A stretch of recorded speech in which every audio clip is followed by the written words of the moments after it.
Victor Gao is the Vice President of the Center for China and Globalization, the Chairman-elect of the National Organization of the International Gas Union, the Chairman of China Energy Security Institute, the Vice Chairman of China Beidou Industrial Promotion Organization, a member of the Global Council of Asia Society in New York City, and an advisor to Saudi Aramco, and a member of the board of directors of numerous listed companies in Hong Kong. Victor, the floor is yours. Go ahead.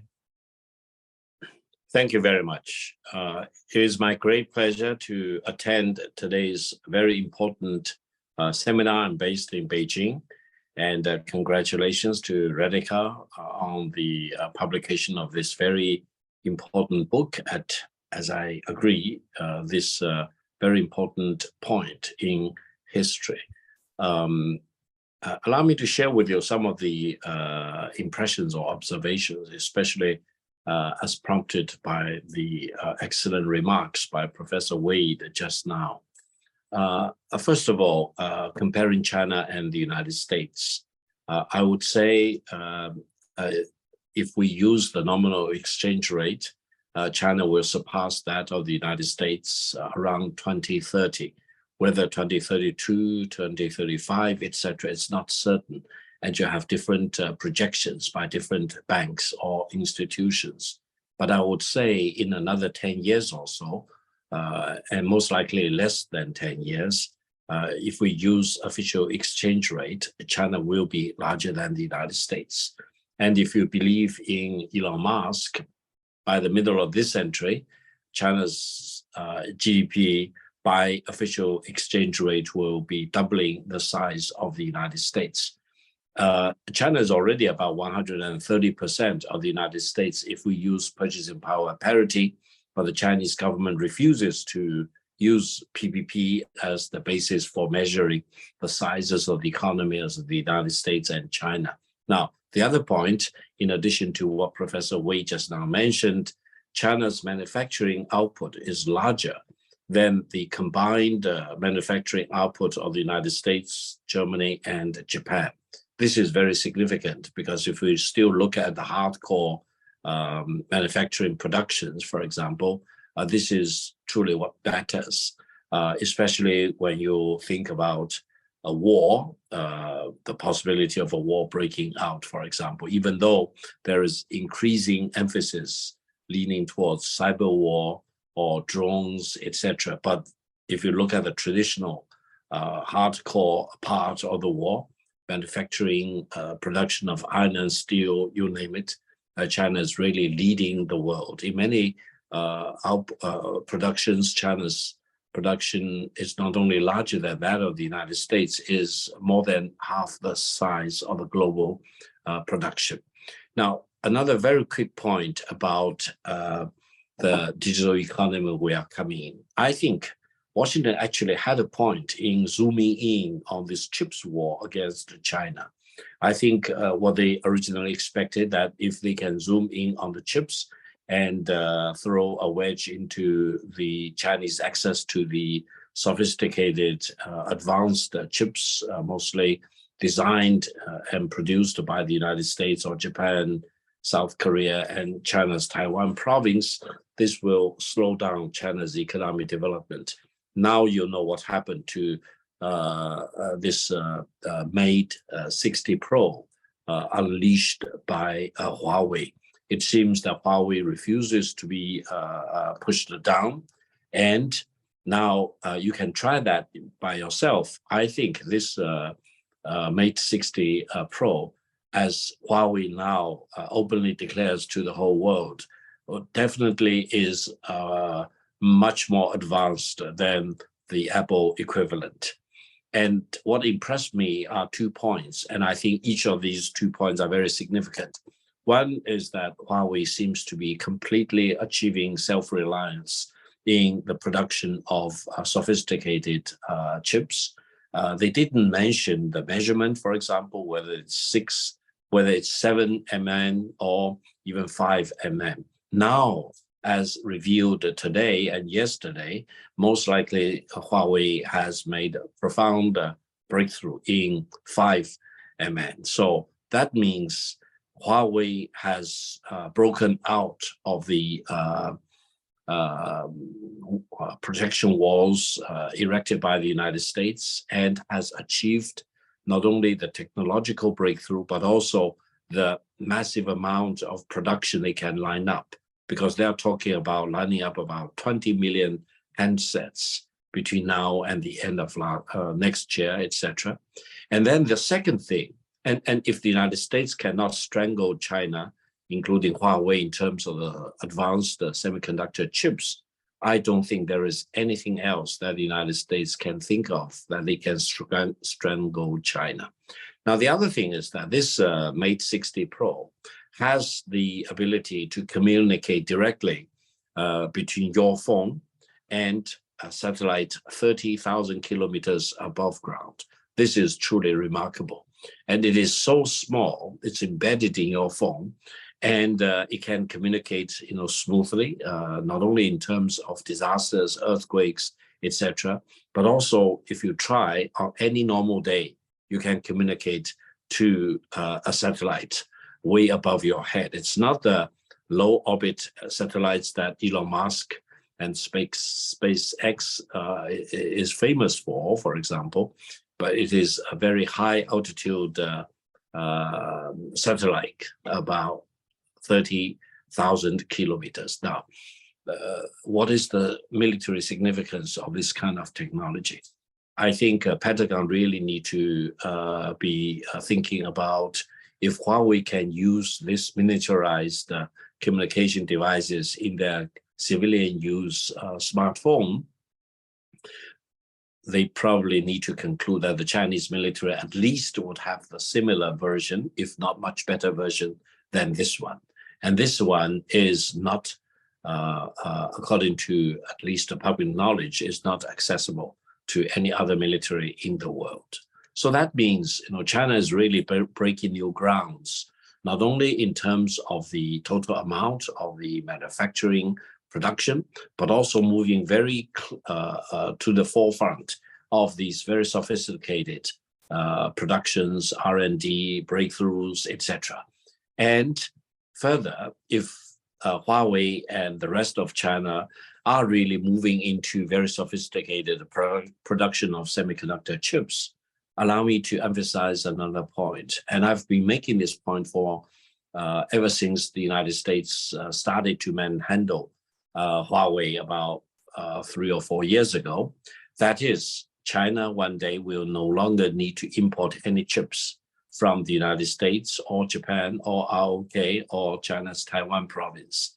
And by achieving complete self-reliance in chips and being able to do whatever that these chips will allow you to do, and if you think about the new age of digital age, metaverse, etc., you cannot live without chips. Chips will become a factor like air or water, for example, or land in our previous revolutions. So when Professor Wade said that in terms of the profit share, etc., I agree, but I think China is catching up. And China was very happy with this global division of work. China imported more chips than they spent on importing crude oil. Can you believe it? The price tag on chips imported is the biggest price tag for all the Chinese imports over the past decade or so. Now there is a revolution, and China will eventually be self-sufficient in chips, and also China will be swamping the market in the world with very low-priced, high-quality chips. And this will happen within the coming 5 to 10 years. So we will all live to see this megatrend being unfolding in front of our eyes. Now, another thing, allow me to mention very briefly, that is the way, it's the definite leading position of China in terms of the EV production, electric vehicle production. You can see that very clearly in the Munich Auto Show just recently. It's still going on, I suppose. And I think not only in terms of the design, production, of the EV cars, but also China has accumulated a dominant position in terms of the battery technology and many of the metals and the raw materials indispensable to the production of the EV cars. And as everyone knows, China has really accumulated a very, very absolute dominance in rare metal, rare earth, as well as the proprietary technologies in processing these metals for civilian use as well as for military use. That means China is really moving much more ahead. And this will be the new revolution we are thinking about. Radhika was talking about capitalism and coronavirus and war, for example. I think China is really very eager to push forward, regardless of whatever maximum pressure that the United States wants to lump onto China. And as I mentioned, if China is becoming the global leader of the EV cars and all the related technologies and materials, batteries, you are thinking about that. And also China is really getting rid of the suppression of the United States in terms of the semiconductor chips and pushing ahead, then it positions China very well in entering the next stage of economic revolution. That is the digital revolution. I think the digital revolution is already with us, but it will intensify and accelerate in the coming decades.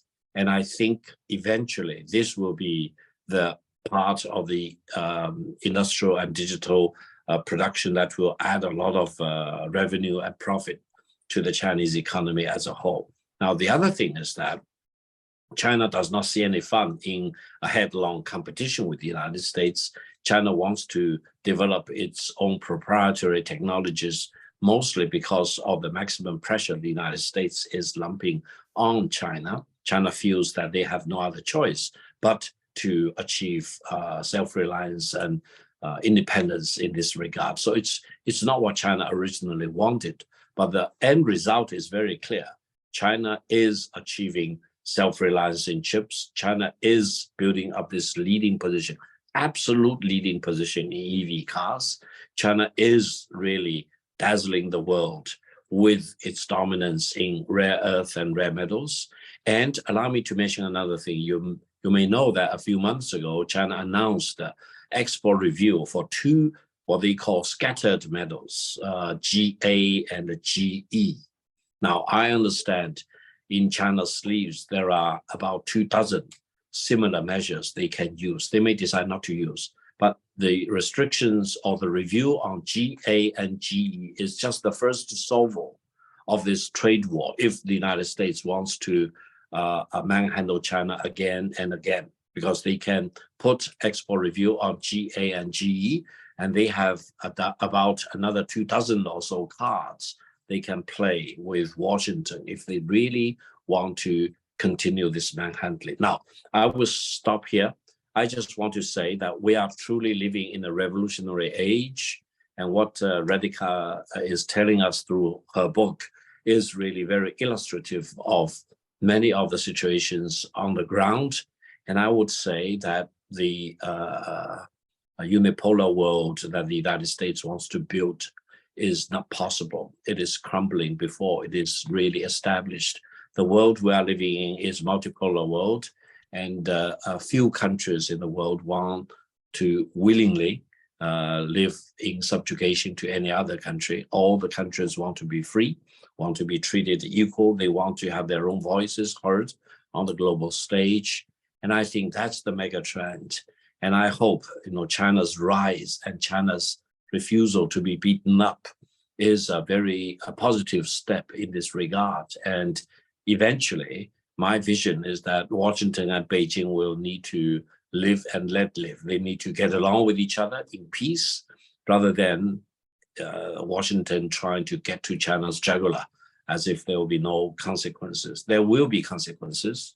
As I mentioned before I wrap up, the consequence is that the maximum pressure by the United States on China in trying to deny China's access to the advanced semiconductor chips is spelling the doom for the semiconductor businesses of the United States.